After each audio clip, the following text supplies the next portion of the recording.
Broadcasting from the business capital of the world, this is the Podcast Business News Network.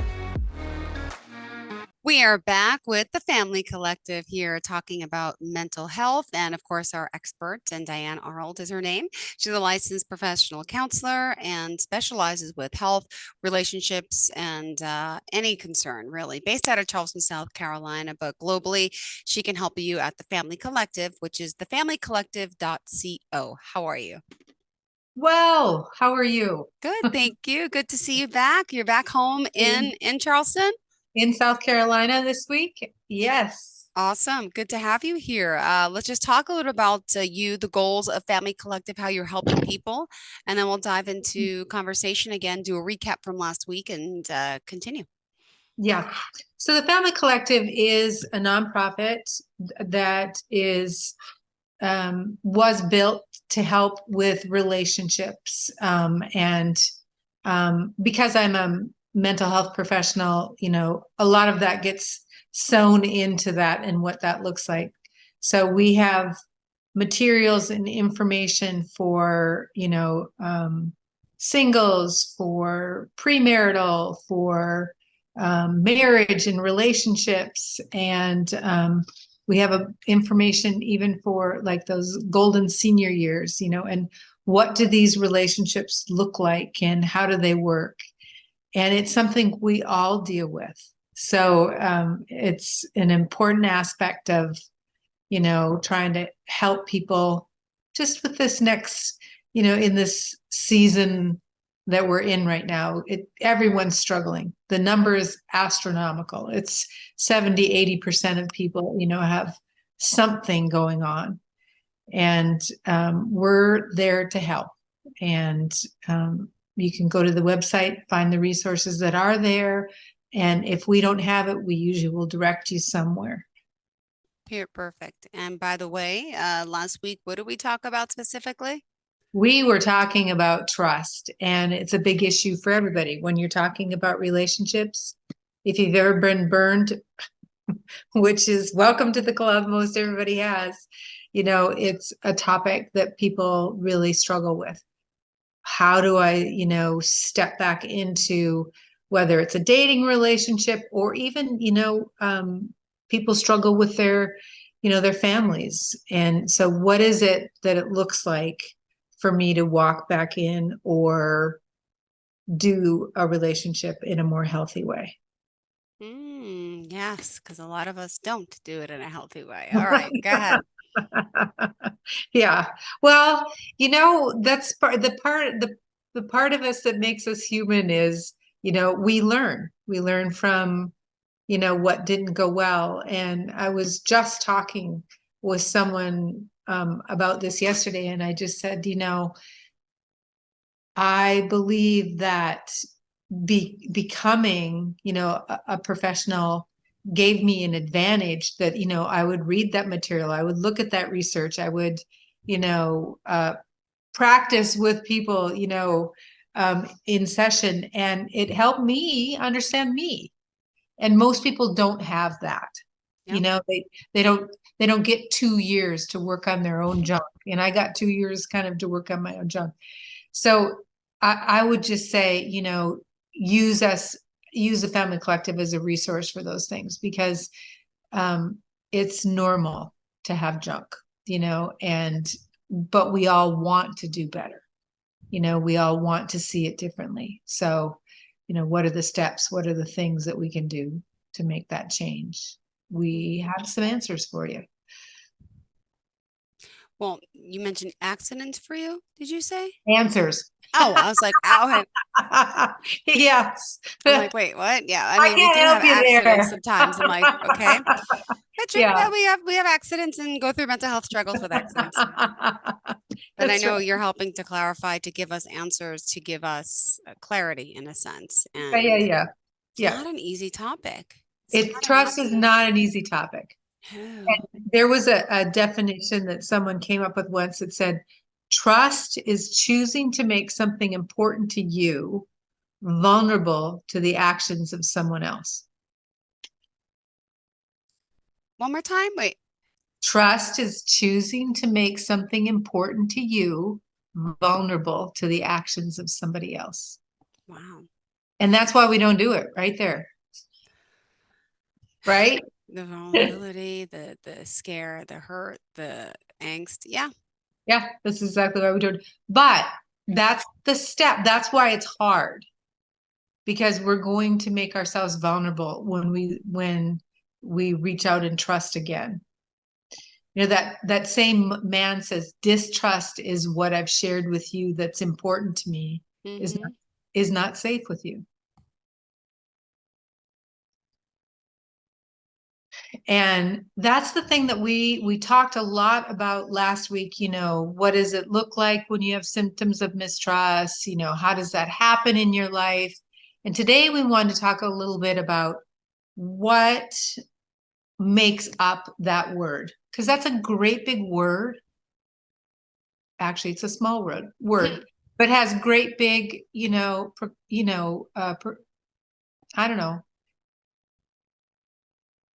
I don't even know what the right word to say is, but it just repercussions, in your life, because that as easy to say, I don't trust them, but it's not so easy to say why I don't trust them. Right? So I want to kind of give a definition for that for us so that we can decide when I say I don't trust them, what is exactly I don't trust. Does that make sense? Yeah. Yeah, I see. You're talking to someone who has severe trust issues my whole life with men. So I'm really honing in on You're this. with My own, me. starting Okay. with my father. So, okay, I'm just Okay. thinking deep, and I don't mind sharing. Um, Hard for me to trust, period. Right. All right. So let's take a look at some of the things that make that up, Jill. So exactly. I can pinpoint what's going wrong. When I have that feeling in my gut, what's going wrong. Okay. So the first is confidences. Can I trust you to keep my confidences? Or can I be trusted to keep your confidences? And as simple as that sounds, when just say I said this to you. I was like, oh, Jill, did you hear about Betty and John? Their son was arrested and that's really bad. And I'm pretty sure he's going to jail. And you start telling me, things about Betty and John. And what has happened right there is what wasn't mine to share. Yeah. Right? I'm sharing. And you're not mistrusting Betty and John. You're going to mistrust me. Your trust for me is going to be diminished because the reality is, if I'm going to talk about Betty and John, chances are I'm going to talk about you. Yeah. Right? So it's not just the fact that you hold my confidence, it's the fact that in our relationship, we acknowledge the importance of confidentiality. Right? And this is something that Brene Brown says that's tricky about the latest scoop, but sometimes she calls that common enemy intimacy. The only thing that we have in common is that we're judging someone else. And that is counterfeit trust, and it's not real. So I would ask you to think about, your relationships. When you think, oh, I can really trust them. Well, if it's only about the latest scoop or gossip, that's not trust. You might have something in common, but it's not trust. Mm-hmm. You with me? Yes. So that's one. Okay. Okay. So another one is being open and non-judgmental. I'm gonna look at the time real quick. So that means that I can fall apart and struggle without being in judgment from you. And you can fall apart and struggle and ask for help without being in judgment from me, right? You can actually be needy. So if you're the person that doesn't like to be needy and or doesn't like needy people, I need you to, think about this. There was an example of a couple of coworkers. They spent 20 years going to work, sitting next to each other, chatting about the weather, and even working closely on projects. But they never needed to rely on each other. They only had a good morning. And then there were two coworkers that had spent only a couple of months together, but they were constantly in the trenches with each other. They needed each other to complete like deadlines or tasks. And, guess which one learned to create a bond? When I can be vulnerable with you and rely on you, and expect you to open up in that way to me, then I've learned to be open and non-judgmental. Does that make sense? Mm-hmm. It's being vulnerable is really hard because most of us are better about giving help than asking for help. Absolutely. Right. But here's the bottom line, and this is hard. So nobody call in and yell at me. All right. But if you can't ask for help and they can't reciprocate that, that's not really a trusting relationship.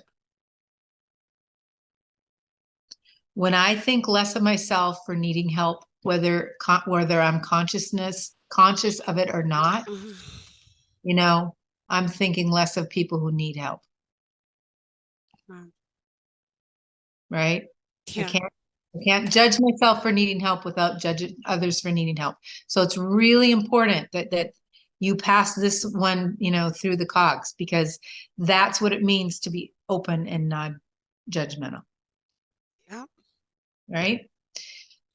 All right. And then I need to communicate with understanding and generosity. And I would say everyone says, oh, yes, I am. Right? But if I screw something up or I forget something, like say yesterday, I'll just throw this out. Say you called me and said,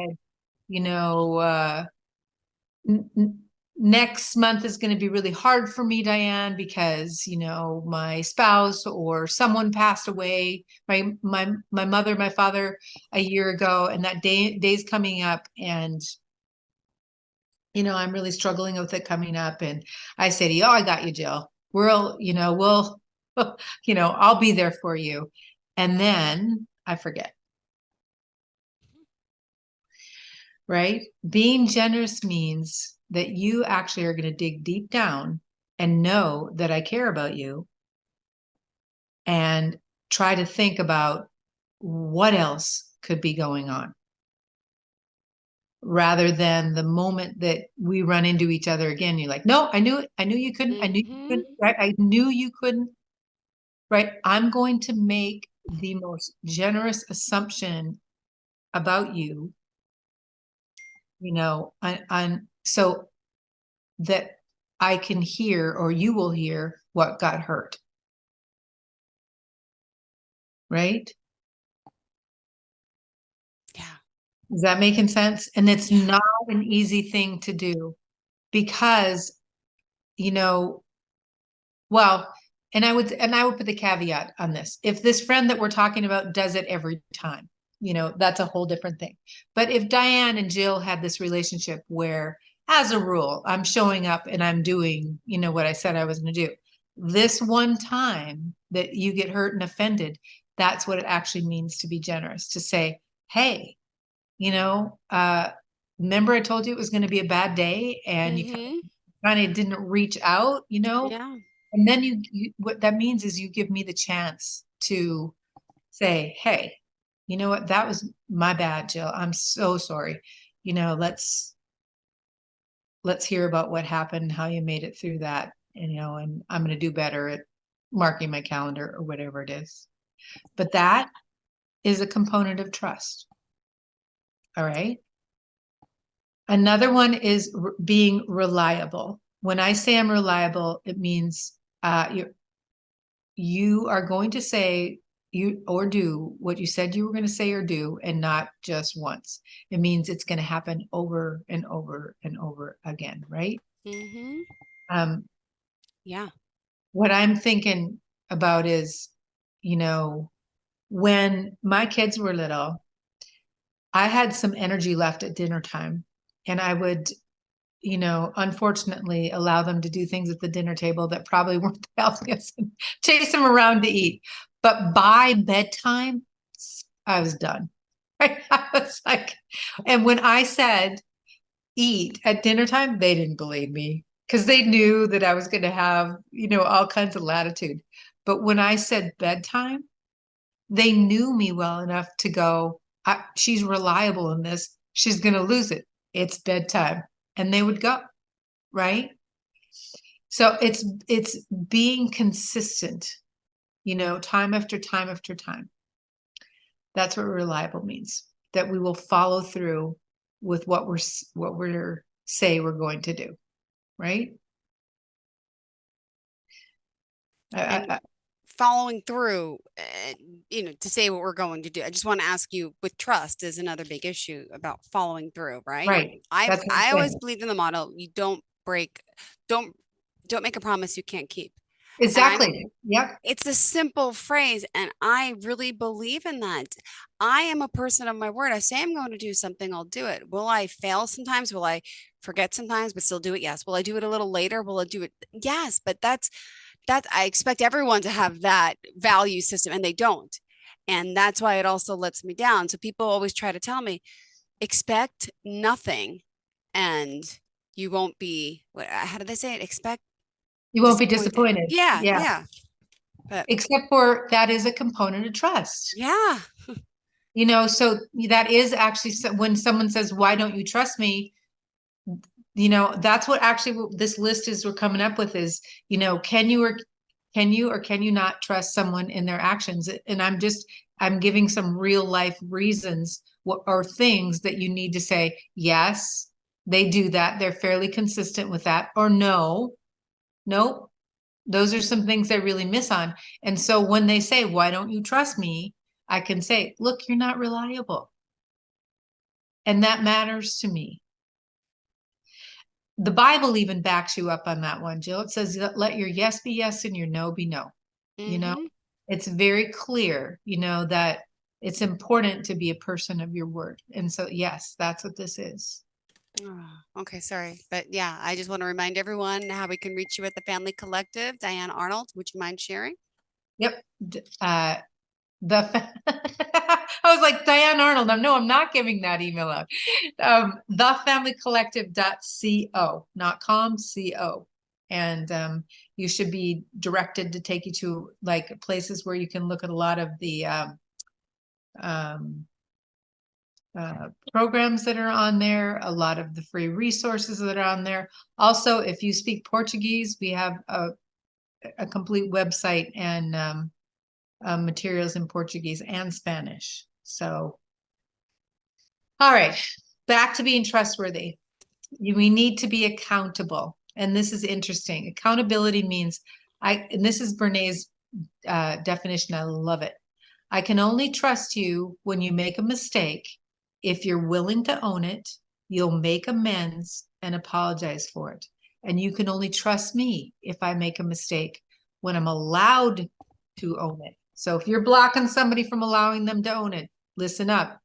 When I'm allowed the grace to apologize for it and I'm allowed the space to make amends for it, that is a trustworthy action. So that's a big one, and that's our model of mercy and grace, our biblical model of mercy and grace that we see over and over and over again. That not if we make mistakes, when we make mistakes, because no one is perfect, that we are allowed the ability to make amends for it. That makes sense? Yes, it does. I'm following along. I hope we all are. Yep. And okay, I think I have like two more. Being consistent means you're clear about your boundaries. So if you and I talked about going to a lunch and I'm having a really rough week and I tell you I'm unable to do something, or better yet, maybe I don't want to go to lunch. It's a bad week.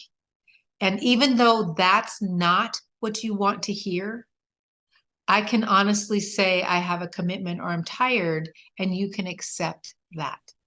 It's being able to consistently accept what I say and understand that my boundary. Sorry, my nephew just walked in the shot. He just came over and he wants to talk. John, not now. Hey, I'm actually working. I know you kept texting me, but I couldn't respond. I'm sorry. This is Diane. This is John. Hi, John. Okay. We will talk later. You okay? You're not okay. Okay. Actually, she's a licensed mental health professional, which we're going to get you, me and Jen. We're going to talk about the OCD. Oh, Okay. Yeah. How old are you? 15, and he suffers with severe OCD anxiety. And just to be honest, because we're honest people in this home, he's dealing with a lot of sexual thoughts and frustrations, and he doesn't know how to handle them. And I'm also not a licensed mental health counselor, but we are going to yeah. seek the help for him that he needs. Because I'm good. Good. It's okay. We can always talk about things. Okay. Yeah, that's Okay, awesome. John. Okay, it's okay. Yes, yeah, but I'm working. I know you want to talk about Rosie's belly. Okay, but not right now. But I love you. When you're done with work, it'll be okay. Okay. I love you. Thank you so much. I know. Okay. I love you guys. Thank you so much. But thank you for understanding. It's something we're dealing with in our family. And my brother came up from North Carolina and he just picked up my nephew too. So thank you. Oh, Yeah, he lives that's 5 minutes sweet. away. We're super close, but he deals with a lot of anxiety and now it's the sexual and he wants to talk all the time. So that's why my phone keeps pinging. And hi guys, thank you so much. All right, so let's continue. Okay. All right. Well, that's very sweet of you, Jill. And there's some perfect examples about trust. I'm going to have grace. I'm gonna have grace for that because it is what you had to do in the moment. John, I have to work. Okay. Go downstairs. John, I have to work. You can ask me something. Yeah. I'm working right now. I will talk to mom. I'll talk to you later, please. And we can talk. Okay, not now. I have to work. Right, Diane? We have to finish this, John. respecting boundaries. I love you. Yep. Thank you. Go. I have to go. Thank you so much. Please, John. Thank you. There you go. But someone in your field can empathize. So thank you. Yeah, 100%. He's just doing yeah. So Yeah. I hope that you do get him Okay. Yep. somebody to talk to because that'll be awesome. All right. So let's go back to respecting boundaries really quick about building trust. If you call me and ask me to go to lunch, I'm having a rough week, and for whatever reason I say I can't do it, that is understanding and accepting someone's boundaries. And you know how that feels to get turned down for something. Yep. However, rather than pushing or manipulating or trying to, shame me into something, you have to be able to honor my decision and say, that's not going to work for them. And the same goes, it goes to both sides of the coin, right? That is ironically the respect. And last but not least, we have to walk with integrity. Again, I love Brene Brown's definition of this. Integrity is choosing courage over comfort, choosing what's right over what's fun, fast, and easy.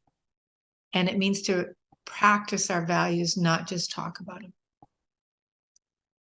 So I think it's important to remember that, the person that if you trust or don't trust walks in integrity. And it's what's the definition of integrity? Like I know what it means, but I'm trying to think how would I explain it to someone? If you have integrity, you have so do you know how to word it? Yeah. Well, that's why I just said that thing that I said. It's about choosing courage over comfort. When I have integrity, I've done, what I said I was going to do. I am who I said I was going to. Got it. Okay. Right? It's an internal part of me that when nobody's looking, I will choose. You're doing the right thing. Yeah. I Got will it. choose the right thing, and it's because it's a value system of who I am. Right. Got it. Yeah. And of course, that's somebody that you could trust. Yeah. But it is something that you will, look for in a person. I always consider that when someone says, well, nobody will know. I'm like, yeah, they can kind of figure you out, right? yeah. Right. So knowing what's specifically off with my trust gives us words to say, here's my struggle. You're not reliable with me. to do what you said you were going to do. Your issue is you're very judgmental of me, or your issue is you don't respect my boundaries. And it gives me words to why I block those attempts at relationships, or even somebody who wants to know me better. They've not, they've pushed through a boundary that I've set up without, talking with me about it. And I think that's a pretty common one where I've kind of said, this is how far I'm going to go till we know we better. And someone will push, right? Oh, I know. So here's a famous quote that I think sums it all up. And it kind of rocked me to the core when I read it. I was like, oh. It says, I don't trust people who don't love themselves, but say, I love you. I'm learning how to trust. Right? Remember, it's not being hard on yourself. There's reasons that all of us have experienced trust issues. But this is a way to create a new foundation that's based on honesty, loyalty, and commitment. And I would say to people out there, remember, words, promises, gifts do not restore trust. No matter how you can't. You can forgive, but you can't forget. That's a whole nother thing too, right? It's got to be your behaviors and actions that show and prove. It's a daily commitment. In order to build trust, first you take small steps, and trust will grow. So generally, if you put trust in, you'll get trust out. So that is what we call the anatomy of trust. Oh. Well, thank you for trusting me with this show today. Rolling with the punches. Thank you. How can we reach out to you? If you have any questions about this, info@thefamilycollective.co, or you can go to the website, thefamilycollective.co. You're looking for premarital, marriage, identity material. There's a huge website full of references, articles, and materials for you at that's phenomenally priced because it's a nonprofit. So, there's also online marriage groups, if that's something that you'd want to be a part of, community groups. And that we have one going right now that has people from Canada and the West Coast and the East Coast. And it's been an amazing experience for the couples in the group. So that's out there on the website as well. Thank you again, Diane Arnold. Appreciate you being here. Thefamilycollective.co. Thank you, John Anthony, for coming into the shot. And I'll talk to you later. I still have to work, All right. Have a great day. Thank you so much. And we'll talk soon, Diane. Thank you. Are you looking for even more of the podcasts and hosts that you love? The Podcast Business News Network is proud to announce that you now have even more ways to listen live. Check out the MyTuner Radio, online radio box, and Simple Radio apps on iOS and Android, or find us online. Search for Business News Network on mytuner-radio.com, or search Podcast Business News Network on streama.com and onlineradiobox.com/US. Take your podcast on the go and don't miss a minute of the action.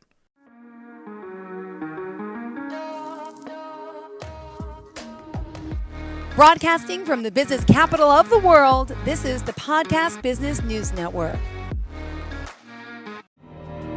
For nearly 2,000 severely injured veterans, everyday life has become filled with barriers.